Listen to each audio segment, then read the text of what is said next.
नमस्कार दोस्तों, जीके और पप्सा यूट्यूब चैनल में आपका हार्दिक स्वागत है। दोस्तों, RS mains answer writing practice series में आज एक और वीडियो लेके हम प्रस्तुत हुए हैं। और आज का जो वीडियो हमारा ये हिस्ट्री से है, यानी कि राजस्थान के इतिहास से है। और ये पेपर फर्स्ट में जो राजस्थान इतिहास का जो पोर्शन है वहाँ से जो क्वेश्चन उठाया हुआ है। और इसमें हम 3 क्वेश्चन लेके आए हैं, एक 2 नंबर का, 5 नंबर का और 10 नंबर का, यानी कि 15 शब्दों में, 50 शब्दों में और 100 शब्दों में 3 क्वेश्चन लेके आए। तो देखते हैं आज के हमारे क्वेश्चन। और पहला जो क्वेश्चन है कुछ इस प्रकार है, ये 15 शब्दों में या 2 नंबर के लिए, कि नागौर दरबार में अकबर की अधीनता स्वीकार करने वाले शासकों के नाम बताइए। तो हमने लिखा जोधपुर से मोटा राजा उदय सिंह, सूर्यनाड़ा, राहुल हरराज, भाटी, कल्याणमल बीकानेर से आदि इन शासकों के नाम हमें याद है, तो ये हमने लिखा। और अब आप बताइए और भी कुछ शासकों के नाम आपको याद आ जाए तो वो भी नागौर दरबार में जो गए थे तो उनका आप याद बता सकते हैं, तो हमें भी याद आ जाएगा और इसमें और आंसर में हम इम्प्रूवमेंट ला सकते हैं। और दूसरा हमारा जो क्वेश्चन है 50 शब्दों के लिए, वो है कि सुमेल युद्ध का महत्व बताइए। सुमेल मतलब गिरी सुमेल का जो युद्ध का महत्व, यहाँ युद्ध नहीं बताना, मतलब युद्ध के महत्व को बताना है कि युद्ध की जो इम्पोर्टेंस वो क्या थी, तो युद्ध बताना है। तो हमने इसमें कुछ इस प्रकार लिखा कि मालदेव व शेरशाह के बीच 1544 में लड़ा गया ये युद्ध मारवाड़ पर मुगल सत्ता को काबिज करता है। यानी कि लड़ा गया और जो है मालदेव हार जाता, मतलब वो और शेरशाह जीत जाता है, तो जोधपुर में जो मुगल सत्ता है जो काबिज हो जाती है। भले ये शेरशाह सूरी शेर वंश का शासक था, हम यहाँ क्योंकि जो सूर वंश है, मैंने शेरशाह सूरी का जो वंश है, तो यह जो साम्राज्य है वो मुगलों के बीच में एक थोड़ा सा पार्ट उसका आता है, तो इसलिए इसको मुगल साम्राज्य में ही गिना जाता है। अलग से सूर वंश पढ़ने में शायद हम देखते हैं, अलग से सूर वंश पढ़ते हैं, लेकिन इसका जिक्र बहुत कम मिलता है कि इसको जो है जोधपुर में सूर वंश की या सूर साम्राज्य की स्थापना की बजाय या मुगल सत्ता या मुगल जो सूर सत्ता ने करके मुगल सत्ता कहा जाता है। इस युद्ध में मालदेव पराजित व शेरशाह हारते हारते जीतता है, इसलिए वो कहता है कि मुट्ठी भर बाजरे के लिए हिंदुस्तान की बादशाह खो देता। और आगे हमने लिखा कि 52 युद्धों का विजेता मालदेव की शासकीय शक्ति को ठेस पहुंची। इस युद्ध का मतलब मैं तो यही रहा, यही जो परिणाम रहे कि जो 52 युद्धों का विजेता था शेरशाह सॉरी मालदेव, उसकी जो कहीं न कहीं शासकीय शक्ति या जो वो उसका जो प्रतापी शासक इसको माना जाता था, तो उसको जो है ठेस पहुंची है, उसकी शक्ति को ठेस पहुंची है। और वो साथ ही मुस्लिम सत्ता की स्थापना के साथ मारवाड़ है वो मुगल राजनीति के अधीन हो गया था। तो ये मतलब मुगल राजनीति के अधीन हो गया मारवाड़, इसमें इसको उल्लेख के बारे में हमने यहाँ जिक्र किया। अब आप भी बता सकते हैं इसमें और क्या पॉइंट ऐड किए जा सकते हैं जिसमें इसमें और इम्प्रूवमेंट लाया जा सकता है। और नेक्स्ट क्वेश्चन देखते हैं। और नेक्स्ट जो हमारा क्वेश्चन यही हिस्ट्री से ही है, मतलब राजस्थान की हिस्ट्री से उठाए हमने तीनों क्वेश्चन। और राजस्थान की हिस्ट्री से ये 10 नंबर का बड़ा क्वेश्चन कि राजस्थान के लोक देवताओं की परंपरा के विषय में लेख लिखिए। यानी कि राजस्थान के जो लोक देवता है उनको आपको इसमें निबंध लिखना है और उसकी जो विषय है उसके बारे में आपको समझाना है 100 शब्दों में, तो वो आप क्या लिख सकते हैं। तो राजस्थान में विभिन्न प्रकार के लोक देवता जैसे रामदेव जी, तेजा जी, गोगा जी, जाम्बो जी, पाबू जी, अड़बू जी आदि ने जन कल्याण या मतलब जन जागरण, भक्ति, प्रेम, ईश्वरीय आस्था, कुष्ठ निवारण, गोरक्षा, प्रकृति प्रेमी आदि सामाजिक और प्राकृतिक रूप से जो कार्य किए हैं रूप में अपनी पहचान बनाई है। ये तो हमने लिख दिया यहाँ, मतलब इंट्रोडक्शन में थोड़ा सा कि जो हमारे लोक देवता उन्होंने ये काम किया।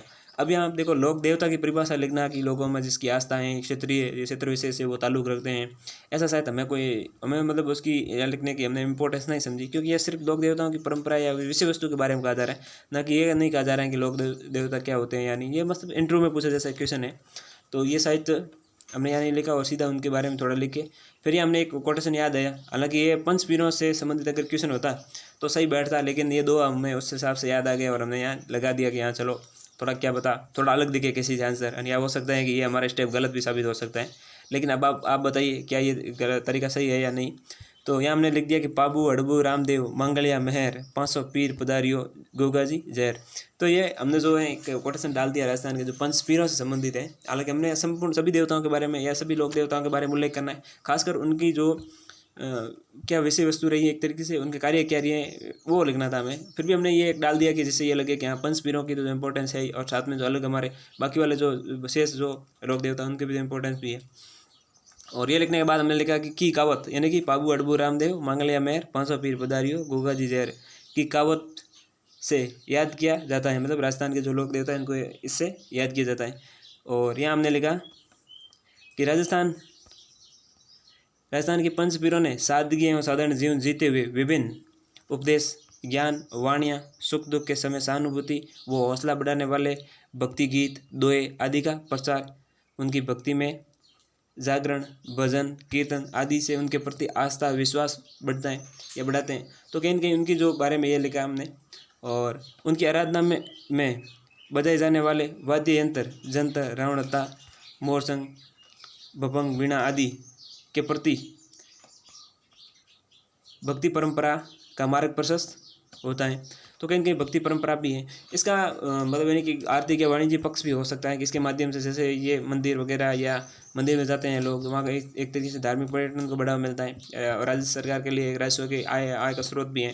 दूसरी प्रकार लोगों में एक हमारी जो संस्कृति है या धार्मिक जो संस्कृति हमारी है, मोरसंग वगैरह जो वाद्य यंत्र, इनको हम संजोए रखते हैं। तो ये भी कहीं न कहीं एक तरीके से जो लोक देवताओं के बारे में या लेख लिखने में ये शायद उस पक्ष से हिसाब से लिखा होता तो ठीक रहता है, लेकिन हमने यहाँ सीधा डायरेक्ट ही लिखा।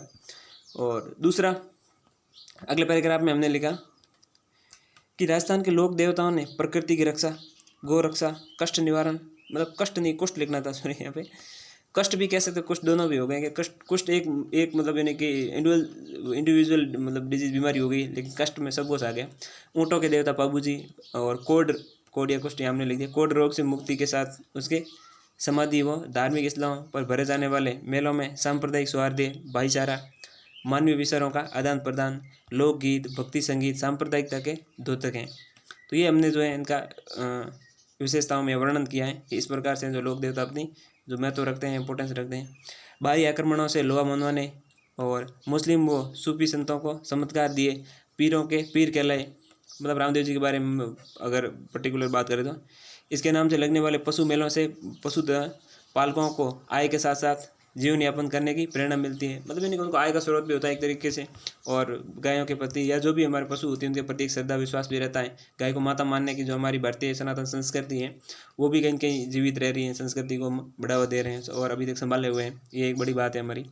और ये हमने जो एक आर्थिक पक्ष यहाँ थोड़ा मेंशन कर दिया, पशु मेलों से आय होती है, और उनमें जो लोक देवताओं के नाम से ही हैं पशु मेले ज़्यादातर। और अगला हमने लिखा कि इस प्रकार राजस्थान के लोक देवता अपनी धार्मिक पहचान के साथ साथ आज भी प्रत्येक जनमानस के प्रति प्रेम, सद्भावना, प्रकृति प्रेमी, सांप्रदायिक सौहार्द आदि के रूप में पूजा की जाती है, पूजे जाते हैं। तो ये हमने इसमें है जो राजस्थान के जो लोक देवताओं के बारे में जो हमारा क्वेश्चन था कि परंपरा के विषय में लेख लिखिए, तो इस प्रकार लिखा। हो सकता है कि हमने यहाँ पंचपीरों पर थोड़ा ज़्यादा ध्यान दिया, तो ये हमारे एक कहते हैं ना यहाँ से नेगेटिव पॉइंट हो सकता है। और आप और सुझाव दे सकते हैं कि इसमें और क्या ऐड किया जा सकता है, कौन सा पक्ष है जो हमने मिस कर दिया, और आप बताएंगे तो शायद उसमें हम उसको ऐड कर पाएंगे, इम्प्रूवमेंट ला पाएंगे। तो आज का जो क्वेश्चन है हमारे ये मतलब यानी कि तीनों क्वेश्चन हमने राजस्थान की हिस्ट्री से ही उठाए हैं, और ऐसे ही क्वेश्चन आरएस मेंस में आते हैं और वहाँ कोई नया क्वेश्चन नहीं आएंगे। और इस प्रकार ही हमें आंसर राइटिंग करनी है, बस सुधार करना है, उसमें ज़्यादा से ज़्यादा हमें जो निपुणता लानी है एक तरीके से, तो परफेक्शनिस्ट जो है परफेक्शन लाना है, और वो प्रैक्टिस से ही आता है।